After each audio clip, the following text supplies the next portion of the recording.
everyone, my name is Sophy Henn and I am the author and illustrator of the Lifesize series. And I'm going to show you how to draw one of the incredible creatures from this Lifesize book. But I'd like you to guess which creature it is from these clues. Clue number 1, it is the tallest mammal on the planet at about 6 meters tall.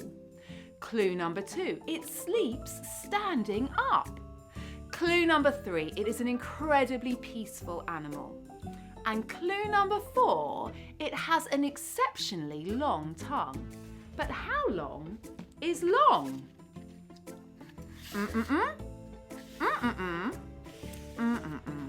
Yes, it's this long. Have you guessed it? Yes, it's the giraffe. So grab some paper and a pencil and join me in a life-size giraffe draw-along. I am going to start by not pressing very hard at all with my pencil because we're going to build up a few shapes to create one big shape. So start by pressing really lightly with your pencils until I say so. So the first shape we're going to draw, and hopefully you can see this nice and clearly, is a shape I like to call paper cup. There we go. So just going to draw a paper cup there like that. So you could call it a trapezium if you were feeling fancy, but I'm going to call it paper cup. Now, on top of that, I like to add a shape I call dog bowl. There we go. It's got a nice dog bowl shape on top of our paper cup. So we're still pressing nice and lightly. Then on top of that, at the bottom of paper cup, I'm going to add a shape I like to call half a tennis ball. Should we go with half a tennis ball or semicircle? Up to you. There we go. And then on top of our dog bowl, I'm going to draw 2 chimneys. There we go, 2 chimneys. 1 chimney, 2 chimneys. Still pressing nice and light, still pressing nice and light. Okay, there we go. Now, on top of those 2 chimneys, or rectangles, I'm going to add 2, half a ping pong ball, or semicircle. Semicircle also works. Now, things are going to get tricky because we are going to add the giraffe's ears. And this is they're made up of 4 triangles. Well, 2 per ear, 2 triangles per ear. So we're going to start with a triangle that comes from that line. You see the line where the dog bowl meets the paper cup. I'm going to start on that line, just a little bit tucked in. And I'm going to draw a triangle, but it comes out at a bit of an angle. So it's a triangle that's at it looks a bit like a fish fin, doesn't it? It looks like a little giraffe fish at the moment. And then I'm going to do the same on this side. I'm going to add my little triangle at an angle, or giraffe fish fin like that. Had a few goes at that one. That's fine, doesn't matter. Now I'm going to add another triangle coming out of here, and that, I only need to draw 2 sides of that. I've already drawn one side. There we go, we just add that on to our first triangle. And then I'm going to do the same over here, like that. I don't know what's wrong with my right ear, left ear today. It's going a little bit wonky, but also fine. Now, we've created what I hope you can see is a giraffe's face. We've got a giraffe's head there, haven't we? So what we're going to do now is I'm going to press really heavily and go all the way around the outside. Now, what you can do is you can trace all around the outside of the shape you've created, and then you can rub out the lines that you've drawn.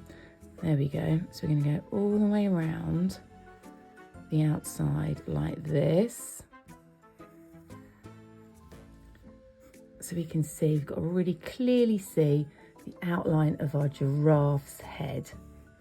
Wow. Who'd have thought ping pong balls, tennis balls, half of tennis ball, paper cup, dog bowl could create such a brilliant shape. There we go. So that is the outside. Hopefully you can see the nice outside of our giraffe's head.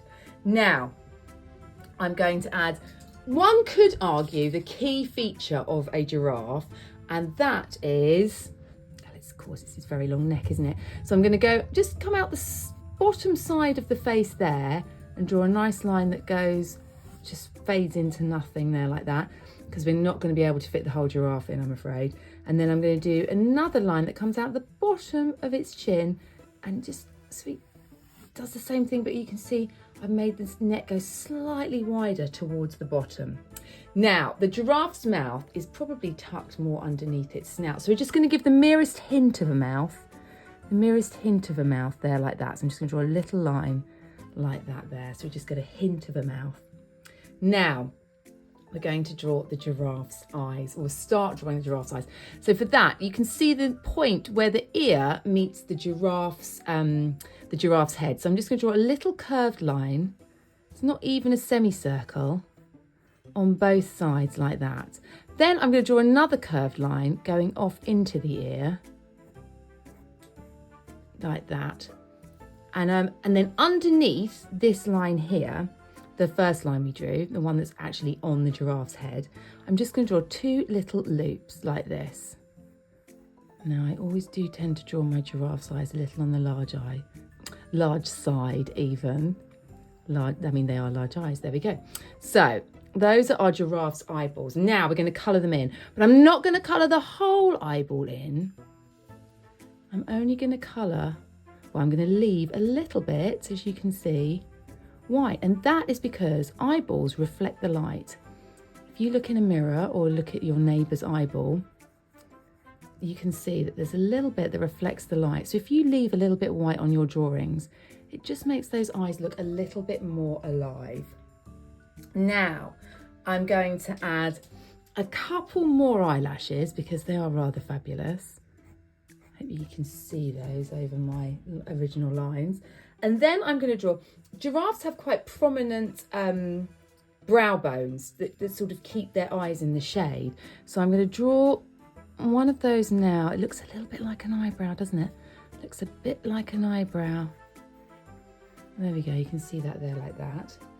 And then I'm going to do a little bit of shading on the top of that eye that I drew, just really pressing lightly. Oh, when I shade, I don't use the pointy bit of my pencil, I use the side of the lead of my pencil. So I'm just going to do a little bit of shading there like that. There we go, a little bit of shading. Nice. Now, so we can see that the eyes are in the shade of the brow bones. Now, we're going to add another feature of the giraffe that always surprises me, how high up on the giraffe's face they are, and they are the nostrils. So I'm going to add one, and they're sort of like upside down teardrop shapes, and two like that. There we go, we've got our two giraffe's nostrils there like that. I'm going to colour those nostrils in. Marvellous. Now we're going to start with the giraffe's markings, and I'm going to start right up here on our, you see now I've forgotten what these are called. There's something, my brain just will not hold the name of these. But what I'm hoping is, it just won't. I looked it up before I started doing this as well. I can't remember them. It's something to do with cones. Oh, is it something to do with cones? I'm sure it is. Anyway, hopefully my super clever editor is making the word, the name of the giraffe tentacles, it's not that, flash up on the screen right now. There we go. It's got a little bit of shading going on there. And I'm going to add, oh, no, that's some markings. I'm going to add a little bit of shading on the giraffe's chin, so we know that their face isn't just a flat surface, but it's actually a 3D shape. So you can see the closer to the bottom of the chin, the harder I'm pressing, so it gets a little bit darker. There we go. Now, we're also going to add some shading around the nostrils like that. A little bit of shading around those nostrils, so they don't look quite so alarmingly high up, you know, and because also not a flat surface. There we are. And then we're going to add some more of the giraffe's beautiful and unique markings. Now, you can freestyle this. You don't have to copy where I've put my markings. You can absolutely make this up. There we go. So I've done a couple of markings there like that. And then what I'm going to do is, the ears are looking a little bit flat at the moment, aren't they? So what I'm going to do is I'm going to draw a little line. Again, I'm still using my shading, the side of my pencil for my shading. I'm still in shading mode. Draw a little bit of a line that follows that top line And then I'm just going to do a little bit of shading underneath it. And the closer I get to the giraffe's head, the darker I'm going to shade. So we can see that's going into its ears, where the noise gets in. So technical. There we go. And then I'm going to do the same over here.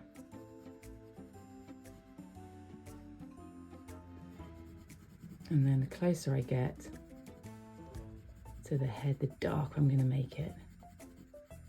There we are. Marvellous. Yep. My left ear's just not going quite how I want it today, but never mind. Now, we've done the head. The neck's looking a little bit bare, isn't it? So now, what? We've got to do markings all the way down the giraffe's neck. So many markings to fit in. Missed a bit. There we go. All the way down. Again, you make yours up. Don't copy what I've done. All the way down to the bottom, well, of our drawing anyway. So there you have it. There's a giraffe from Lifesize Book 1, one shape at a time. I really hope you've enjoyed it. And yes, I hope you enjoy all your other life-size adventures. Bye.